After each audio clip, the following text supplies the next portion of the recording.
As part of his efforts to battle chronic illness, Robert F. Kennedy Jr. wants to go after pesticides, in particular a pesticide known as atrazine.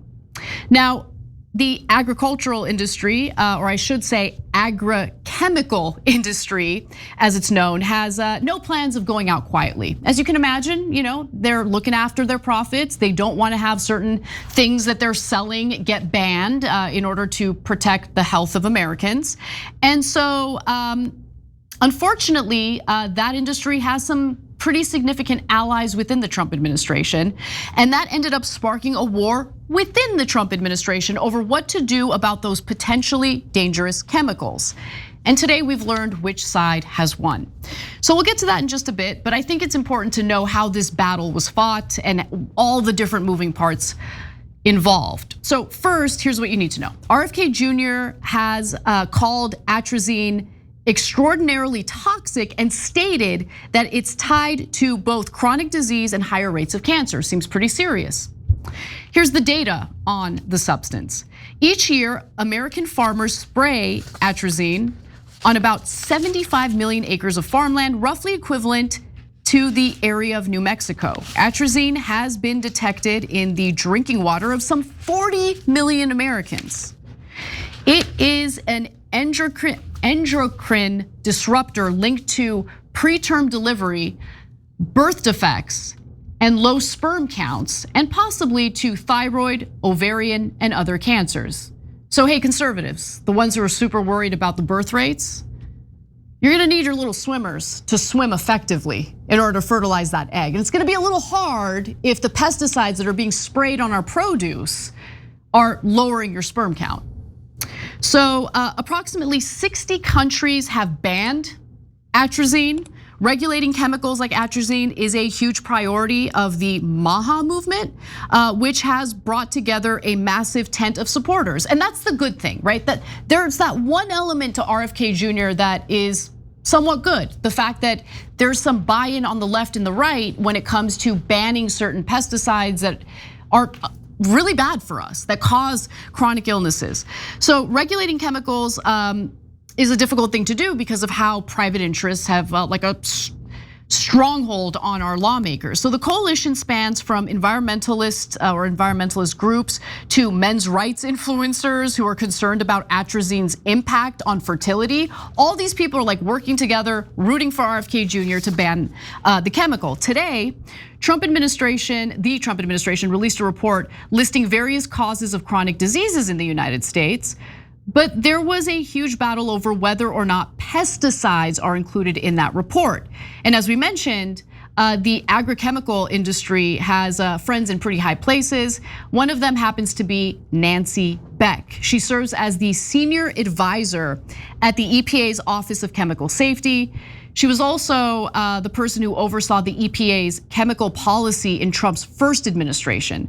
Now, during that time, she helped to deregulate pesticides, deregulate them, and directed EPA officials to downplay the dangers of chemicals like atrazine. So the fact that she's a former chemical industry lobbyist might have something to do with that. The revolving door continues to revolve even under Donald Trump, who claims that he's against corruption. No such thing. He's very much in favor of corruption. He's appointing people who are very corrupt to his administration. So she also worked for a law firm which counted Syngenta, the company that manufactures atrazine, as one of their clients. So in recent weeks, Nancy Beck has pushed back against mentioning pesticides in the MAHA Commission report, according to 3 people with knowledge on the commission's discussions. So you have a super corrupt person in the Trump administration within the EPA, essentially working against RFK Jr. in banning the use of a toxic chemical that's sprayed on our food and leads to chronic illness. Yep. So RFK Jr., complicated brother.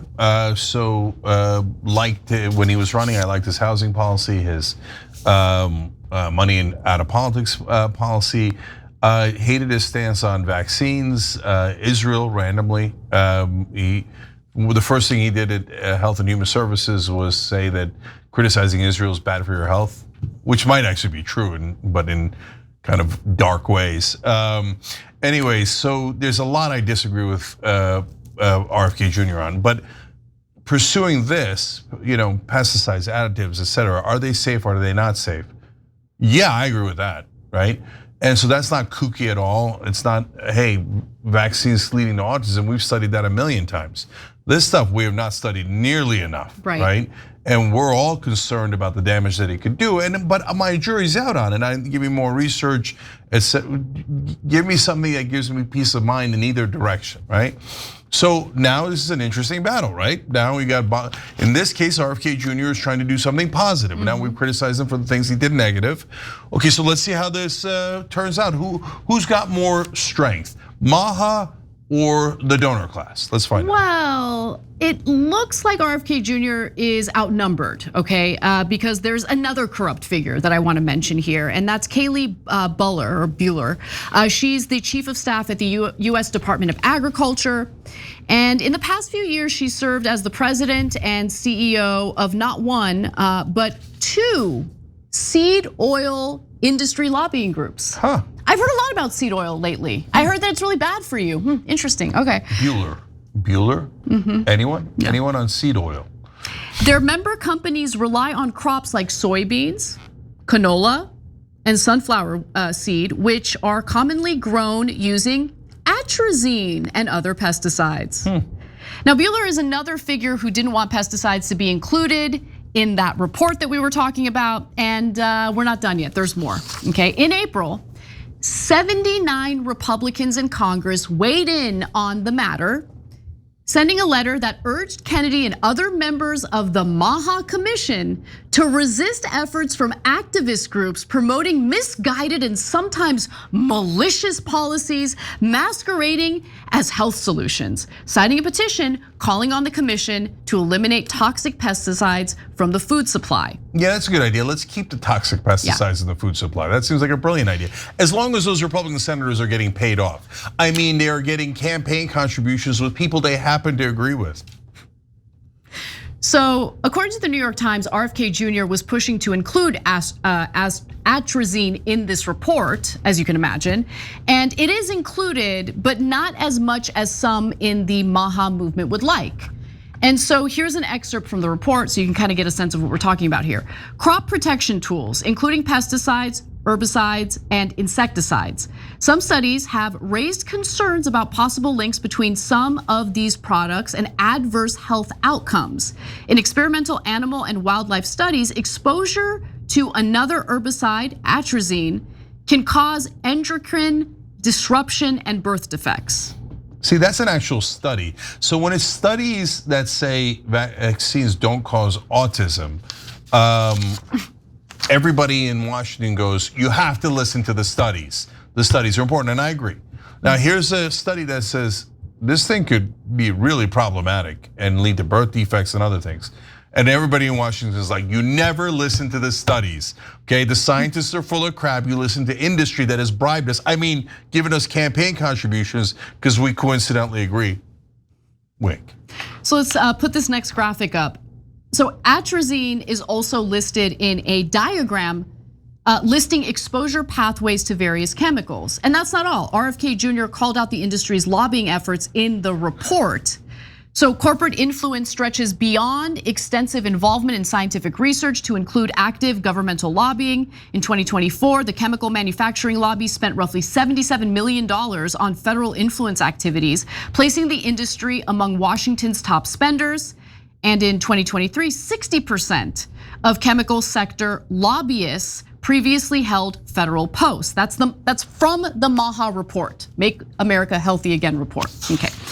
However, the MAHA report did not explicitly label pesticides like atrazine to be unsafe. According to the Wall Street Journal, which obtained an earlier version of the report, the final version removed some references to atrazine, okay? Including lobbying efforts on forever chemicals and food labeling, as well as conflicts of interest in chemical regulation. Unfortunately, though, there's another problem. RFK Jr. only has so much power over how that chemical is regulated, of course, because he's not Like, he can't unilaterally make a regulation banning it. You need Congress to get involved, you need other government agencies to get involved. And so the FDA, which is under his jurisdiction, can regulate pesticide residues in food. However, it's the EPA that regulates pesticide use. And the EPA is currently being run by a super corrupt figure who used to work for this industry. So Anna, at the end of the day, who won? Well, it appears that the person who won, or I shouldn't say person because it's actually a group, is the agrochemical industry. A big donor class won again. Yeah. That is so surprising. Because they've infiltrated the federal government. And it's not just this administration, this is the disease that we see in most administrations these days. Yeah, guys, it's not like Biden or the Democrats banned this stuff. It's not like they called for more research and studies, but neither did the Bush government, neither did the Obama government, neither did any government. And so to me, that's not the question. The question is, they claimed that they were populist and they were different, MAGA and MAHA, right? And let's acknowledge that MAHA is awkward. Unless you're Hawaiian, then it's like, it feels kind of right. Okay, so then they said, no, we're populist, we're different. We're not gonna listen to the donor class. What happened now? So it's the same uniparty. The thing that upsets me the most about it is that, the Republican voters wanted the corruption out. Like, I believe the voters, okay? I actually do believe the voters. I think that they see this political system, they see how corrupt it is, and they heard one party claim that they were gonna change things. And it just sucks because this is why so many Americans who are eligible to vote don't engage in politics at all, never vote, because they don't think anything will ever change. They don't think they really have a real option to reform things within our government, within our system of government. And so I have a lot more empathy for Americans of all political persuasions these days. Because what options do we have? The corruption is so ingrained in our political system at this point. Yeah, and so for the Democratic voters, I feel the same thing, right? A lot of Democrats think because they were told by their media, oh no, these are the good guys, right?